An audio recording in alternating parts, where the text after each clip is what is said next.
cobalah belajar, ajari telinga kita untuk ikhlas. Ajari telinga kita untuk ikhlas. Apa maksud telinga kita untuk ikhlas? Maksudnya telinga kita ini belajar mendengar sesuatu itu karena Allah, bukan karena kita, bukan karena orang lain. Kalau karena kita hanya mau mendengar sesuatu yang menyenangkan hati kita. Kalau karena orang lain, kita mendengar orang-orang yang menurut kita respect, menurut kita orangnya keren. Kalau misalnya orangnya kita sebel, kita nggak mau dengar. Tapi dengarlah karena Allah. Kalau karena Allah, asalkan itu kebaikan dan kebenaran, kita terima dari siapapun, dari musuh sekalipun. Apa kata Nabi? Terimalah kebaikan walaupun keluarnya dari mulut seorang budak Habasyah. Artinya, bukan karena siapa yang ngomong, bukan seperti apa ucapannya, tetapi intinya adalah kebaikan, dengarkan saja. Dan itu bukan mengkritik kita, itu justru sesuatu yang baik buat kita. Nahnu ahaqqu bihadza. Kaum muslimin lebih berhak menerima kebaikan ini daripada orang lain. Sehingga terima kebaikan itu dari siapa. Gak boleh sombong. Jangan sampai kita mengingkari kebenaran dan kebaikan hanya gara-gara kebenaran dan kebaikan itu keluar dari orang yang menurut kita lebih rendah daripada kita. Jangan sampai kita menolak suatu kebaikan hanya gara-gara kebaikan itu ditampakkan oleh orang yang menurut kita nggak baik. Menurut kita nggak baik, padahal belum tentu menurut Allah kayak gitu. Jangan sampai seorang istri menolak nasihat dari suaminya yang menurut istrinya, suaminya belum menjadi seorang suami yang soleh.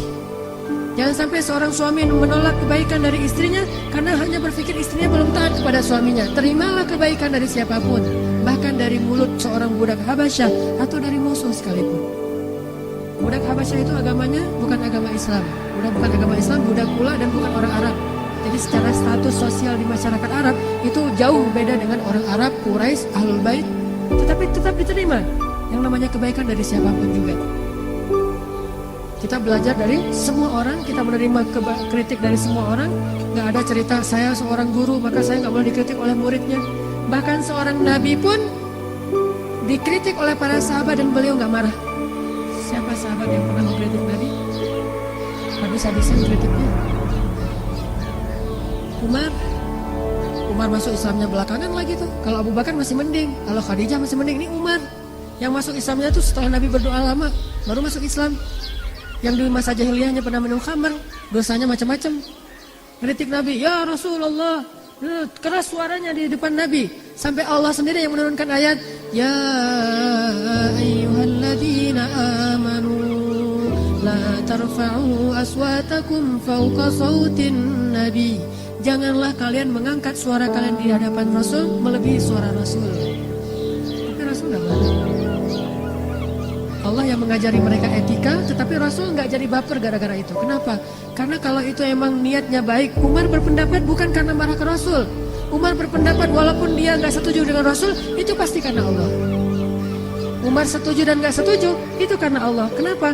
Karena Umar itu zahir dan batinnya sama. Zahir dan batinnya sama. Kalau dia zahir nggak setuju karena Allah, berarti batinnya juga gitu. Nggak ada munafik dalam, nggak ada di wajhain. Tidak ada bermuka dua di dalam diri Umar bin Khattab. Dia orangnya terus terang gitu. Sehingga Rasulullah paham banget karakter Umar. Umar mah karena dia nggak setuju, pasti nggak setujunya karena Allah, bukan karena dia nggak enak sama saya, karena dia ada masalah sama saya. Enggak. Pernah Umar dengan Abu Bakar tuh kayak gitu. Abu Bakar ngangkat ngusulin sesuatu, Umar bilang menurut saya nggak begitu ya Rasul. Baper Abu Bakar, tersinggung, nggak easy going. Akhirnya Abu Bakar bilang, Umar, kamu kayaknya senang banget beda sama saya, kata Abu Bakar. Kata Umar, enggak, saya emang kayak gini pendapat saya, tapi kamu selalu membantah saya, nggak pernah sama pendapat kita. Ramai itu di depan Rasulullah. Akhirnya turun lagi ayat, ya ayyuhalladzina amanu la tarfa'u aswatakum. Jangan lagi kalian bersuara keras di depan Nabi. Bertaubat lagi. Pernah ngalamin kayak gitu juga sahabat. Insaniyatus sahabah, sisi-sisi manusiawinya para sahabat. Tapi ketika mereka udah paham, Umar pernah dikritik lebih keras dari ini, tapi nggak sampai membawa perasaan. Ketika Umar jadi Amirul Mukminin, Khalifah, Presiden, bayangin yang mengkritiknya seorang mantan budak, Bilal bin Rabah. Ngebantah terus. Umar ngeluarin satu undang-undang, dibantah sama Bilal. Umar ngeluarin keputusan Presiden, dibantah sama Bilal. Pokoknya Bilal ini ngebantah Umar aja terus. Sampai Umar bilang ini apa? Kata Umar, ya Allah, aku berlindung kepadamu dari Bilal. Sampai ngomong gitu, coba. Saking kerasnya bantahan Bilal kepada Umar, sampai Umar bilang, ya Allah, aku berlindung kepadamu dari Bilal. Tapi Umar nggak marah sama Bilal, cuma udah nggak tahan lagi gitu, saking terus menerus gitu, dalam keadaan bertubi-tubi terus menerus, deketan lagi waktunya, terus aja Bilal ngebonjokin Umar sampai Umar terpojok banget, sampai Umar bilang, ya Allah aku berlindung kepadamu dari Bilal. Ini artinya mereka mah orangnya easy going banget. Pernah Umar di depan para jamaah habis sholat kan, zaman dulu mah presiden, dia juga ulama, dia juga imam sholat ya. Habis imamin sholat, Umar berdiri kemudian mengumumkan satu pengumuman. Gara-gara ada pengaduan dari salah seorang perempuan dan dari seorang laki-laki yang ngadu dia jomblo, udah tua masih jomblo. Ditanya sama Umar, kenapa kamu masih ngejomblo? Kamu jomblo fisabilillahnya Istiqomah dan Al-Latif ya gitu. Kata dia, enggak, saya mah nggak jomblo bukannya nggak mau nikah, bukan terlalu selektif, tetapi mahar perempuan sekarang mahal-mahal, wahai Amirul Mukminin. Saya bukan orang kaya, nggak sanggup membayar mahar perempuan. Walaupun hadisnya sebaik-baik perempuan yang paling murah maharnya, tetapi namanya manusia kadang-kadang menganggap dirinya, saya kan keren, jadi mahar saya mah 2 miliar gitu misalnya. Saya aja suka bercanda sama istri saya, karena bercanda doang sih nggak serius. Anak saya menurut saya adalah bidadari saya, my angel gitu. Jadi saya bilang ke istri saya, nanti mahar dia tuh paling murah 4 miliar ya. Saya 3 miliar, kamu setengah miliar, dia setengah miliar, jadi saya dapat 3 miliar gitu-gitu. Jadi dicandain, maharnya mahal-mahal. Kalau teman-teman pergi ke Mesir, orang Mesir itu rata-rata nikahnya di atas 35 tahun. Kenapa? Sukses dulu baru bisa nikah, saking mahalnya mahar orang Mesir. Makanya saya nggak punya istri orang Mesir. Maharnya mahal banget. Apa maharnya? Harus punya 1 bungalow, mobil, kemudian emasnya itu sampai ditaruh dari ujung pergelangan tangan tuh sampai di siku tangan, penuh berapa kilogram, setengah kilo. Ngadulah nih seorang sahabat ke Umar, ya Amirul Mukminin, sekarang maharnya terlalu mahal dan segala macam, saya tidak bisa menikah. Akhirnya Umar menjadi marah karena dia presiden, dia tinggal ngubah hukum aja. Ketika dia selesai sholat, dia katakan, wahai kaum muslimin, mulai sekarang saya akan buat peraturan bahwa mahar tidak boleh melebihi sekian dinar. Siapa yang selama ini maharnya sudah melebihi sekian aturan yang saya buat, maka kembalikanlah kepada laki-laki yang membayar mahar. Sebutlah misalnya 1 dinar. Siapa yang selama ini dapat mahar lebih dari 1 dinar, maka dia kembalikan sisanya kepada suaminya atau laki-lakinya. Seorang sahabiat mengangkat tangan perempuan dari belakang, dan itu kelihatan. Artinya masjidnya masih belum ada pembatas. Baru ada pembatas masjid di zaman masjid dalam Islam itu akhir-akhir ini. Dulu di zaman Rasul, di zaman sahabat nggak ada pembatas laki-laki dan perempuan, hanya perempuan agak belakangan biar beda dengan laki-laki. Lalu dia mengangkat tangan, Umar mengatakan, ada apa? Dia mengatakan, ya Amirul Mukminin, bagaimana engkau akan mengatakan sesuatu yang bertolak belakang dengan Al-Quran? Gimana maksud kamu? Allah berfirman dalam Al-Quran, setelah kamu memberikan mahar kepada istri-istrimu, janganlah kamu mengambil lagi mahar itu dengan jalan apapun. Inginkah kamu mengambil api neraka ke dalam perutmu? Akhirnya dimarahin sama perempuan itu. Apa kata Umar? Banyak orang yang lebih fakih daripada Umar bin Khattab. Coba, nggak baper kan? Easy going kan? Banyak orang yang lebih ngerti agama daripada saya. Ya udah, saya tarik lagi, nggak jadi peraturannya. Coba, presiden coba. Bisa kayak gitu, namanya kebenaran, terima aja. Kalau emang kita salah, kenapa kita mau gaya-gayaan? Ngakuin aja kesalahan kita. Udah, akhirnya tarik lagi peraturannya, nggak jadi. Sesungguhnya siapa yang memurahkan mahar, maka itu baik. Yang sudah mahal ya udahlah gitu. Jadi kayak gitu peraturannya. Jadi nggak tegas gitu peraturannya. Awalnya tegas banget, tiba-tiba jadi toleran. Siapa yang memurahkan maharnya, maka dia itu kebaikan. Siapa yang mahal, itu mah terserah. Sampai kayak gitu. Terjadi lagi di zaman Abdullah bin Mas'ud. Mungkin sebagian ibu udah pernah dengar ceritanya. Ada seorang sahabat, saya lupa namanya, dan kalaupun saya ingat mungkin gak perlu disebutkan juga namanya, karena ini salah satu adegan yang lucu. Ada seorang sahabat jadi kayak gubernur gitu di sebuah wilayah Islam. Namanya dulu mungkin masih sedikit ulama, jadi dia gubernur, dia ulama juga. Masyarakat minta fatwa kepada gubernur. Datang kepada gubernur, Pak, saya mau minta fatwa seorang laki-laki dengan istrinya. Fatwa apa? Gini Pak, saya itu minum susu istri saya. Terus gimana nih status saya sebagai suami? Apakah jadi terputus sehingga saya jadi anak susu dari istri saya?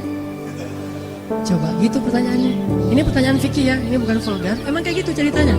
Saya minum susu istri saya, sehingga apakah dengan demikian saya sudah menjadi anak susuan?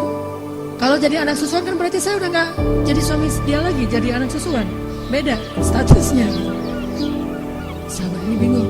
Akhirnya dia, oh iya, kalau gitu kamu udah jadi anak susuan dia, berarti kalian sudah cerai nih, udah nggak bisa lagi. Kalian jadi ibu dan anak. Oh gitu ya, ya gitu. Kayak seorang ustadz ditanya nggak tahu dalilnya, asal jawab aja gitu. Udah ya gitu. Akhirnya karena udah dibilang kayak gitu, dia pulang dengan sedih suami istri. Ya kita mah jadi anak sama ibu ya. Gitu. Masih mending saya kan adik kakak, ini mah anak ibu. Statusnya lebih pahit lagi tuh, itu udah sakit banget tuh statusnya. Sakitnya tuh di mana-mana gitu. Melihat istrinya, dulu manggilnya Yayang, Bebek apalah istilahnya ya. Sekarang manggilnya Bu, Yana gitu. Gak enak banget tuh, gara-gara salah fatwa. Udah difatwain gitu, akhirnya pulang sedih, udah nggak bisa lagi apa-apain, bukan lagi suami istri, udah sedih banget. Tiba-tiba berita ini terdengar ke seorang sahabat di Madinah, dia ahli Al-Quran namanya Abdullah bin Mas'ud, yang hafal 1 juz hanya dengan sekali dengar langsung hafal. Ilmunya banyak banget, Abdullah bin Mas'ud. Abdullah bin Mas'ud mendengar ini langsung mengatakan, Innalillahi wa inna ilaihi raji'un. Ini musibah. Langsung dia pergi ke negeri itu, dia memperbaiki keadaan di sana. Dia langsung datang ke gubernurnya. Apa yang sudah kamu fatwakan? Kata dia, emang masalahnya apa? Ada yang bertanya, katanya ibu susu dan segala macam. Iya emang kayak gitu. Nah mana dalil kamu? Nggak tahu, menurut saya sih kayak gitu. Coba. Dimarahin sama Abdullah bin Mas'ud. Di depan pejabat-pejabatnya, di depan pegawainya, di depan orang banyak dimarahin terus, kata Abdullah bin Mas'ud. Sekarang kamu umumkan lagi yang sebaliknya. Kenapa? Karena Rasulullah bersabda, sesungguhnya batasan menyusui yang menjadikan dia anak susunya itu hanya 2 tahun. Di atas usia 2 tahun itu tidak jadi darah dan daging, udah minum aja sesukanya, nggak masalah gitu. Hanya di bawah 2 tahun yang berstatus jadi anak susuan. Di atas 2 tahun nggak jadi anak susuan. Oh gitu, saya nggak pernah dengar hadisnya. Makanya jangan berfatwa sembarangan. Wah repot kan? Diundang lagi semua masyarakatnya yang udah tahu fatwa itu, termasuk orang tadi. Wahai kaum muslimin, saya salah. Nih jiwa besar nih seorang pemimpin, easy going, nggak baper. Wahai kaum muslimin, saya salah, maafkan saya. Sesungguhnya manusia bisa bersalah. Jadi ada reason gitu, cari justifikasi. Manusia juga bisa bersalah. Dan mulai sekarang jangan pernah lagi kalian menanyakan fatwa kepada saya. Tanyalah kepada orang ini, Abdullah bin Mas'ud. Tidak halal saya mengeluarkan fatwa selama orang ini masih hidup. Akhirnya orang yang tadi pegangan tangan lagi, ya kita jadi suami istri lagi. Jangan terlalu ngebawa perasaan. Udah kalau emang itu benar, terima aja. Akuin saja bahwa kita salah. Apa ruginya kita mengakui salah? Bukankah Allah memaafkan kesalahan? Yang rugi kalau kita nggak mengakui kesalahan, kita nggak akan pernah mengubah kesalahan kita menjadi kebaikan. Maka solusi yang diajarkan oleh para ulama tadi adalah terimalah kebaikan walaupun dari orang yang tidak benci sekalipun. Mudah-mudahan kita bisa ngamalin ilmu yang sedikit ini dalam kehidupan kita sehari-hari dan menjadi orang yang lebih taat dan lebih asik dalam kehidupan bersama dengan Allah.